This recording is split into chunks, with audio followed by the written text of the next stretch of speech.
Rusame reader, Rusame, and today I will be reading to you from Everlasting War by Cake. Now, on to Chapter 14, Escape. Nigeria held onto his hat, leaning into the horse, pressing it to go faster. He had to get to Australia. It was urgent. They tried to kill his brother. They needed to pay. His dreads were tied up and out his face, something he was thankful for as his horse raced through the tall grass and wildflowers as the plateau was nearing its end. Underneath, rice fields and hills sprawled out for kilometers. He was at the border of Tokugawa now. He quickly guided the horse down the path to the bottom and made sure to not purposefully mess up the rice fields. If the horse did it itself, then he would slowly guide it back enough just to cause some damage to the crops in the water. Nigeria saw a few farmers watching him, so he stopped accidentally veering into the rice fields. He couldn't say he didn't want the horse to get wet, as it was flooding season in Tokugawa. Halt! Nigeria noticed the 4 cavalry guards ahead of him. He knew riding past them would mean problems, so he rode straight through them, never losing speed. There were a few yells and shouts coming from them in a foreign language, but Nigeria leaned into the horse more, hoping none of them had bows. He quickly outpaced the guards and went straight to the Tokugawan castle.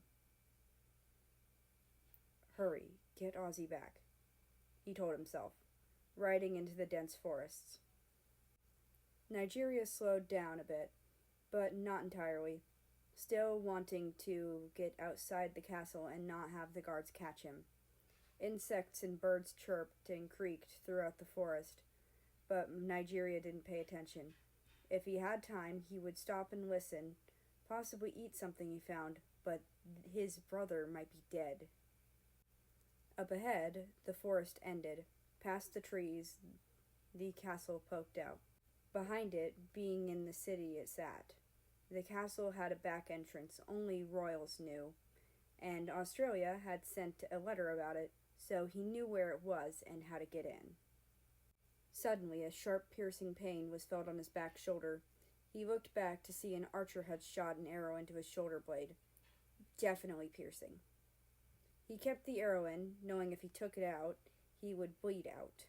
He veered the horse repeatedly, making sure nobody could see what he would do next, as arrows flew past him.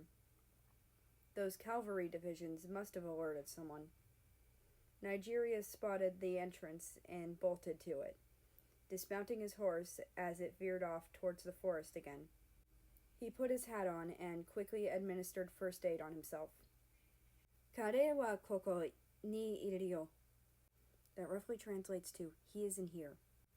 Nigeria quickly packed himself back up, holding his saber as he swiftly and quietly walked down the corridor.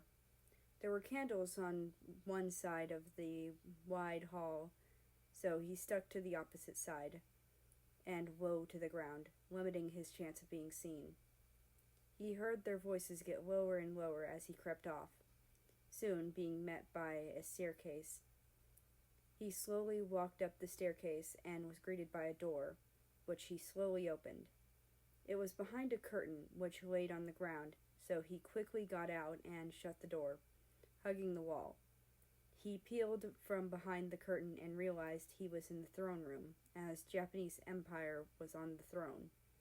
Various guards burst into the room, startling both the Emperor and Nigeria. ブリタニアの兵士の一人が国境を越えました。私たちは彼に矢を放ったのですが、彼は止まらなかったのです。That roughly translates to, one of Britannia's soldiers has crossed the border. We've shot an arrow at him, but he didn't stop. 王国を捜索し、封鎖してください。彼らは攻撃が早すぎた。Nigeria seemed startled by the response, but Japanese Empire continued speaking. That first part roughly translates to search the kingdom, lock it down. They attacked too early. オーストラリアに手紙など何も届かないようにして、彼に気づかれないようにしてください。我々にはカナダが必要だ。そして彼が必要だ。私たちは英国の王国を内側から破壊します。That roughly translates to, do not let any letter or anything arrive to Australia. Keep him unaware. We need Canada out, then him. We'll destroy the Brits' kingdom from the inside. The guards quickly left, and a new person entered the room. One of the consorts Nigeria recognized as Cambodia. She held a tray with a teapot and small cups on it, and 2 small cups. Insert whatever it says. I cannot translate it, and I can't figure out what it says. Nigeria sighed. He didn't understand what language she spoke. Sadly, he sighed a bit too loud, as both Japanese Empire and Cambodia were quiet. 何か聞こえましたか? Japanese Empire asked, his voice awfully low. That roughly translates to, did you hear something?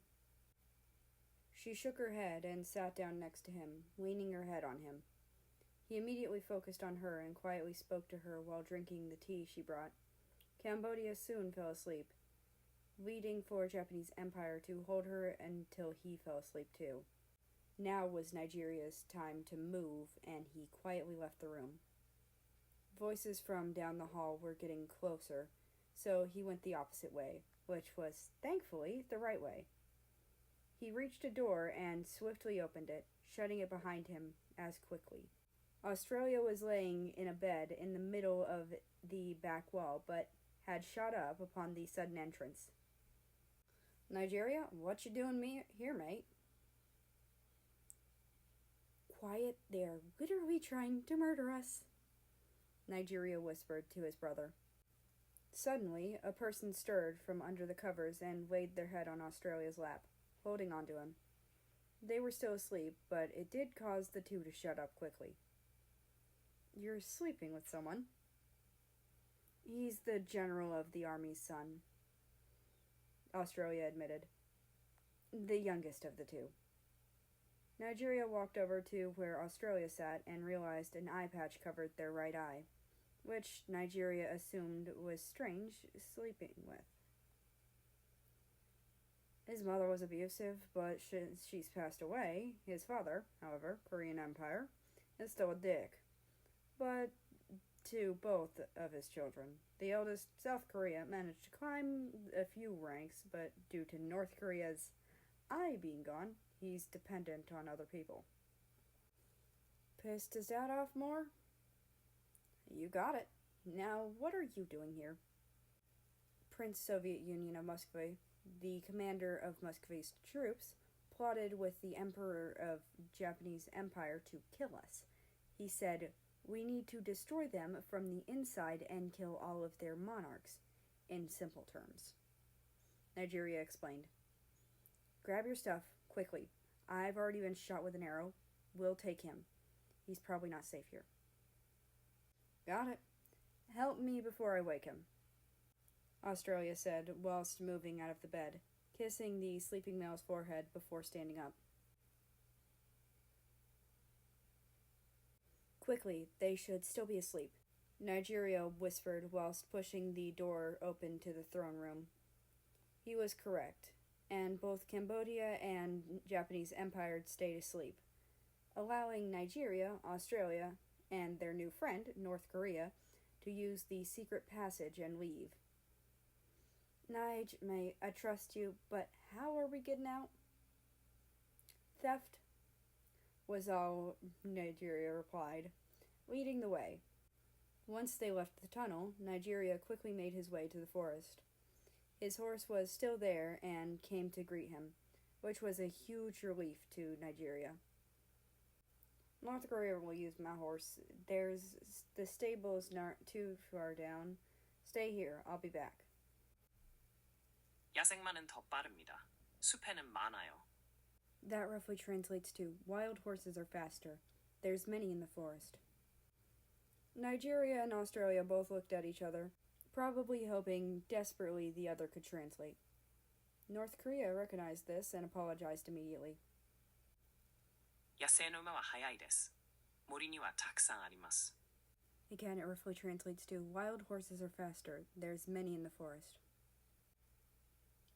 Right, lead the way, Australia replied, earning a nod from North Korea, who began leading the horse slowly through the forest. I'm going to assume he understands English and just doesn't speak it? Nigeria asked his brother. Somehow, quietly enough, North Korea didn't turn back. You got that right. Koko, North Korea announced, allowing them to see the 2 wild stallions. Both brothers approached the horses cautiously, but were able to mount them.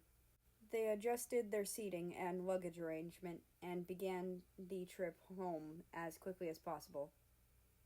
Once they passed the border, they slowed to a trance and trot and joked a bit with each other, Australia having to move North Korea on his horse with him so the other could sleep, allowing more space for luggage, which they utilized.